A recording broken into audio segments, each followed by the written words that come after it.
Though in ruins now, the excavations and restorations done by archaeologists of our land and those from overseas have given evidence of the complexity of the society which habited these cities. The constructions and the facilities that were wrought by architects and artisans of those ancient times and the sophistication with which they solved their problems in engineering and design remain a cause of wonder and delight. In that age, these tall structures that reached skyward, beautifully shaped and constructed of millions of clay bricks, were among the few tallest man-made objects on the planet, and were sharing that honor with the great pyramids of Egypt.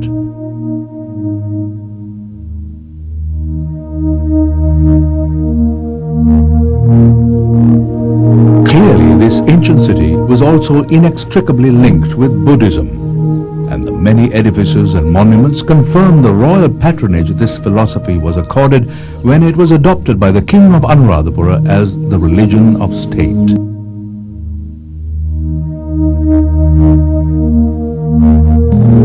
Following upon his first-person encounter with Prince Mahinda the monk, who was the son of Mauryan Emperor Ashoka. Here on this rock is where they are supposed to have met and engaged in deep philosophical dialectics.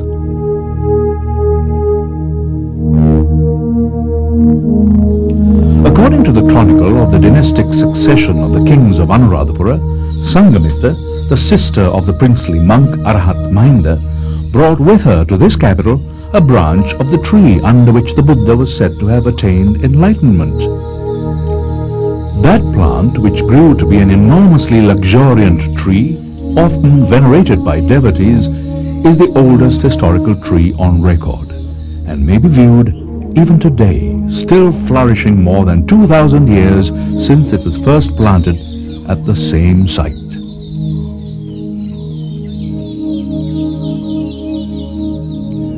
At the height of an era associated with the full glory of Anuradhapura, a few kilometers southeast, an enigmatic monolith that stands solitarily high above the plains captured the imagination of the kings and priests.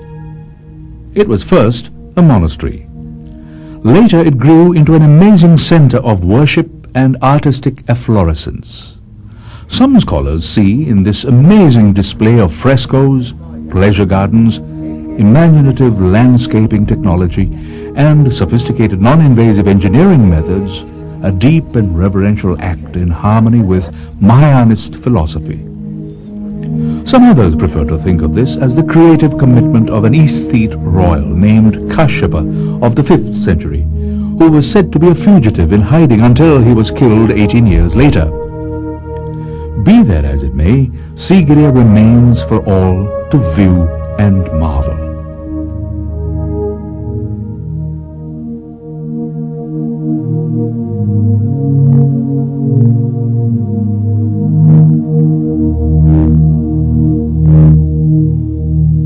Another of the famous World Heritage Sites of UNESCO, attempts were made to nominate this an 8th wonder of the ancient world. Archaeological work still continues apace as more and more surprises are unearthed, indicating the advanced civilization that once was able to fashion nature in so outstanding a manner, with superior knowledge of hydraulics, to enable them to make water bubble forth from hidden and unknown sources far away. Nearby is another enigmatic rock mass, Dambulla. A fugitive king was in hiding in the caves in the 1st century and later was restored as ruler in the capital following a successful attack against his enemies. In honor of his victory, he converted his hiding place into a magnificent rock monastery which, with royal patronage over the centuries, had more murals and sculpture within these cool spaces, providing visitors of today a magnificent glimpse of an indigenous artistic tradition.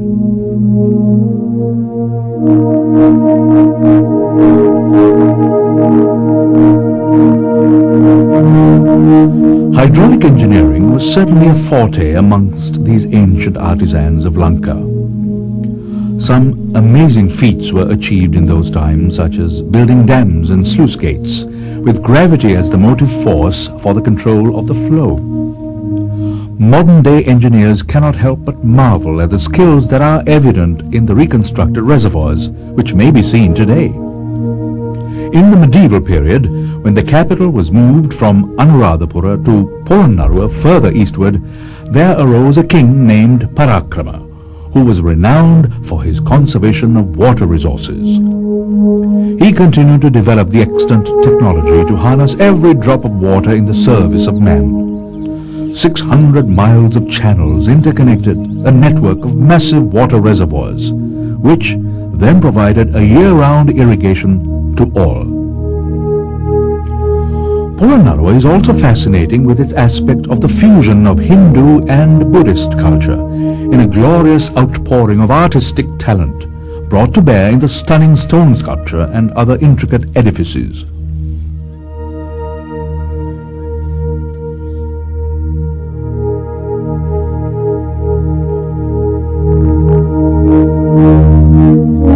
These all belong in the medieval period from the 11th to the 13th centuries. Abundant inscriptions still extant on stones give clarity to the royal edicts referred to in historical accounts.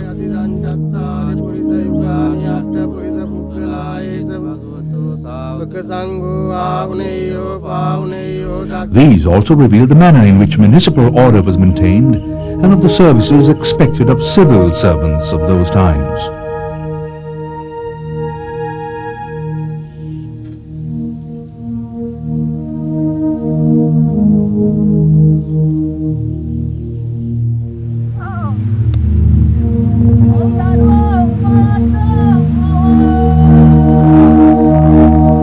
This was also a period of tremendous agricultural production and efficiency.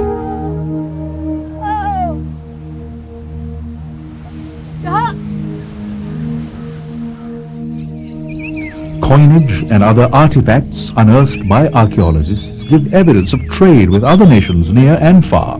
Persian, Greek and Roman, as well as Chinese and Cambodian embassies were part and parcel of governmental affairs of the royal court of Polonnaruwa.